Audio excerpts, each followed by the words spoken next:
Selamat datang di podcast saya yang kali ini akan membahas nilai dasar ASN, yaitu nilai aneka, yang terdiri dari akuntabilitas, nasionalisme, etika publik, komitmen mutu, dan anti korupsi.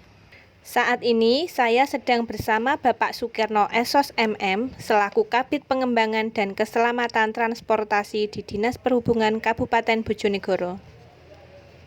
Senang sekali Bapak, kali ini saya dapat bersilaturahmi sekaligus belajar tentang nilai dasar ASN dan penerapannya dalam lingkungan kerja. Bapak, kemarin saya kebetulan sudah mendapat materi tentang pentingnya nilai dasar ASN, yaitu akuntabilitas, nasionalisme, etika publik, komitmen mutu, dan anti korupsi. Terkait hal-hal tersebut, ada beberapa pertanyaan yang akan saya ajukan. Yang pertama, apakah nilai-nilai dasar ASN sudah diimplementasikan dalam lingkungan kerja Dinas Perhubungan? Alhamdulillah Mbak Elinda, dalam menjalankan kewajiban kami sebagai ASN yang notabene-nya adalah abdi negara dan abdi masyarakat, sebisa mungkin saya menerapkan nilai aneka untuk memberikan pelayanan yang maksimal kepada masyarakat. Sebagai ASN, nilai aneka haruslah tertanam kuat dalam pribadi kita agar bisa menjadi ASN yang profesional dan melayani masyarakat dengan sepenuh hati. Wah, hebat sekali Bapak. Kalau boleh tahu sudah berapa lama Bapak menjadi seorang aparatur sipil negara?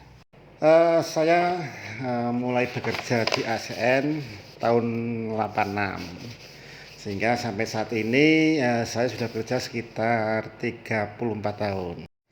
Cukup lama sekali ya Pak. Pastilah nilai-nilai aneka sudah tertanam begitu lekat di jiwa Bapak. Untuk pertanyaan kedua, apa saja bentuk implementasi nilai aneka dalam lingkungan kinerja jenengan? Kita mulai dari nilai aneka yang pertama ya Mbak Linda, yaitu akuntabilitas. Akuntabilitas sendiri bisa diartikan sebagai kewajiban untuk memenuhi tanggung jawabnya yang sudah diamanahkan kepada kita. Contohnya apa? Banyak sekali, semisal dari contoh yang paling kecil saja, mematuhi jam dinas. Kalau dari hal-hal kecil saja kita tidak bisa patuh, maka bagaimana dengan hal-hal dan tanggung jawab yang lebih besar? Dari hal kecil seperti itu, saya memberi contoh, saya selalu datang tepat waktu. Kalau saya datang tepat waktu, teman-teman yang lain pasti sungkan kan? Kalau mau datang terlambat.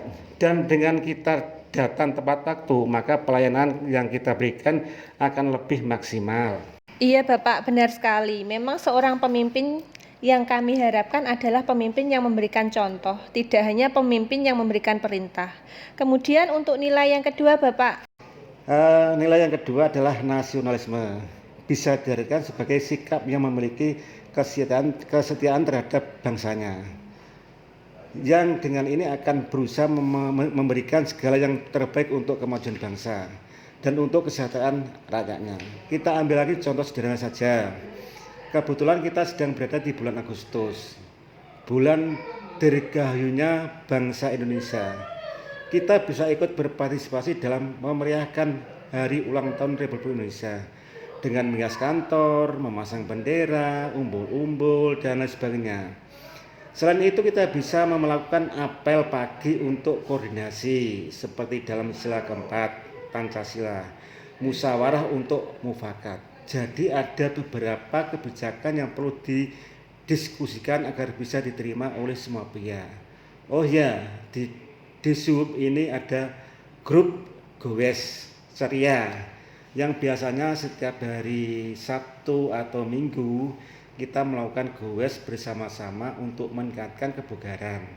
Karena nasionalisme tidak akan bisa kita lakukan jika tubuh kita tidak sehat. Wah, keren sekali ini. Saya setuju dengan pendapat Bapak. Memang tanpa tubuh yang sehat, pastilah nasionalisme tidak akan bisa diterapkan secara maksimal. Saya jadi semakin tertarik untuk membahas nilai yang selanjutnya.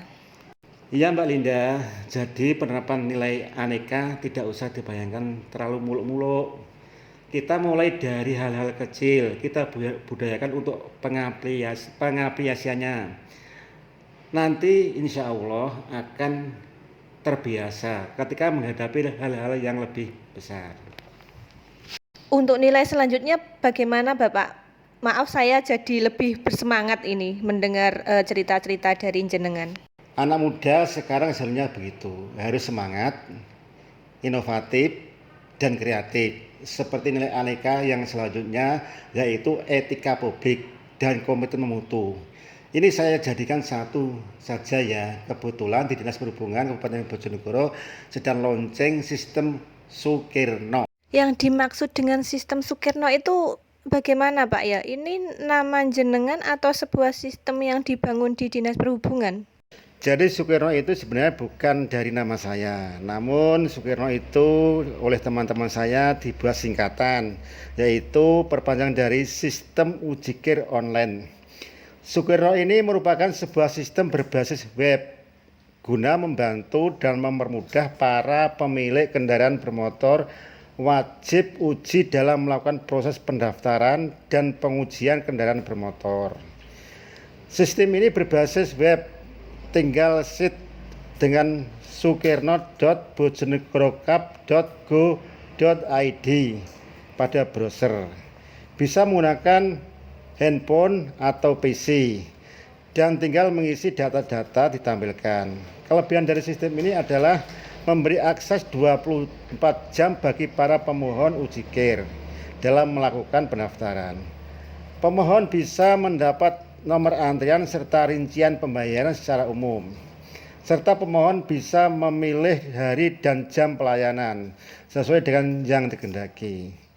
Bukankah ini selaras dengan nilai etika publik dalam memberikan pelayanan? Haruslah jujur, bertanggung jawab, transparan, dan netral. Jadi dengan sistem ini diharapkan tidak ada lagi penyalahgunaan wewenang ya Bapak. Karena biaya sudah ditampilkan secara online, maka mengurangi kemungkinan untuk melakukan pungli. Kemudian dari nomor antrian juga bisa diakses secara online. Jadi tidak ada lagi si A yang bisa lebih dahulu karena mungkin ada relasi dengan pegawai setempat. Apa begitu yang diharapkan dari sistem ini? Iya betul. Di Dinas Perhubungan ini kita memang sedang menekan seminimal mungkin praktek kolusi, korupsi, dan nepotisme dalam lingkup Dinas Perhubungan. Lagi-lagi kita awali dari hal-hal yang kecil dahulu. Terkait juga kan dengan nilai anti korupsi. Iya Bapak, ternyata nilai aneka memang saling tersambung satu dengan yang lainnya nggih. Jadi semuanya terhubung dan saling terkait. Ya benar, tapi jangan lupa masih ada nilai yang belum dibahas. Oh nggih Bapak, ternyata komitmen mutu belum kita bahas sama sekali. Sekarang gantian saya yang bertanya, komitmen mutu itu yang bagaimana Mbak Linda? Walah ini kok gantian saya yang ditanya Bapak. Menurut pemahaman saya, komitmen mutu merupakan komitmen dalam memberikan pelayanan untuk mencapai kepuasan customer, pelayanan yang cepat, tepat, ramah, melayani dengan hati, melindungi dan mengayomi, serta perbaikan yang berkelanjutan. Oh iya betul sekali, dari situ kita bisa menarik kesimpulan dengan adanya Sukirno ini tadi. Sesuai apa tidak dengan implementasi nilai komitmen mutu? Iya Bapak, ternyata memang sangat berkaitan ya nilai aneka satu dengan yang lainnya. Ternyata belajar nilai aneka dengan penerapan dalam kehidupan sehari-hari memang jauh lebih mudah ya daripada kita menghafal definisi dari masing-masing nilai tersebut. Saya belajar banyak dari jenengan hari ini. Kemudian Pak, untuk pertanyaan selanjutnya. Ya silahkan monggo. Selama Bapak mengabdi sebagai ASN, apa saja hambatan dan tantangan dalam penerapan nilai aneka dalam lingkungan kerja? Kalau berbicara tentang nilai dan individu sebagai pelaksana nilai, tentunya akan sangat berbeda penerimanya dan pelaksanaan nilai tersebut pada masing-masing orang. Nah, salah satu masalahnya ada di sini. Tidak bisa dipungkiri kalau watak dan sikap seseorang itu akan sangat berbeda satu dengan yang lainnya. Begitu juga dalam pengimplementasian nilai aneka. Masih ada yang belum menjadikan aneka sebagai nilai yang harus dijiwai. dan dilakukan dalam setiap menjalankan tugas sehari-hari. Kalau menurut Bapak, risiko apa yang terjadi jika seorang ASN tidak menerapkan nilai aneka dalam menjalankan kewajibannya? Jelas banyak sekali, Mbak. Salah satunya penyelenggaraan pelayanan publik akan sangat terganggu ketika para ASN tidak menerapkan nilai aneka dalam menjalankan tugasnya. Kita tidak maksimal dalam memberikan pelayanan. Seenaknya sendiri, banyak praktek KKN di dalamnya yang berakibat kepada ketidakpuasan masyarakat sebagai penerima pelayanan yang akan berdampak pada menurunnya kepercayaan kepada ASN sebagai pemberi layanan. Terakhir Bapak, solusi agar semua ASN mampu menerapkan nilai aneka dalam menjalankan tugasnya. Kita bisa menerapkan reward and punishment bagi ASN yang menjalankan dan tidak menjalankan nilai aneka. Kemudian jangan terpengaruh lingkungan yang tidak menerapkan nilai aneka. Kita harus menjadi agen perubahan untuk ASN yang lebih hebat. Apalagi kalian generasi muda seharusnya bisa membawa perubahan yang lebih baik bagi korp ASN dan bagi negara Indonesia pastinya. Terima kasih Bapak untuk waktunya dan untuk ilmu yang begitu luar biasa hari ini. Semoga Bapak sehat selalu dan bisa menjadi contoh serta panutan bagi ASN yang lain, terlebih seperti kami yang baru saja bergabung menjadi ASN. Mungkin ada pesan untuk teman-teman ASN yang sedang melakukan latsar, Bapak? Terima kasih bagi teman-teman yang sedang melaksanakan latsar. Semoga sukses selalu dan bisa menerapkan nilai-nilai aneka agar teman-teman semua nantinya bisa menjadi agen perubahan bagi ASN di kemudian hari.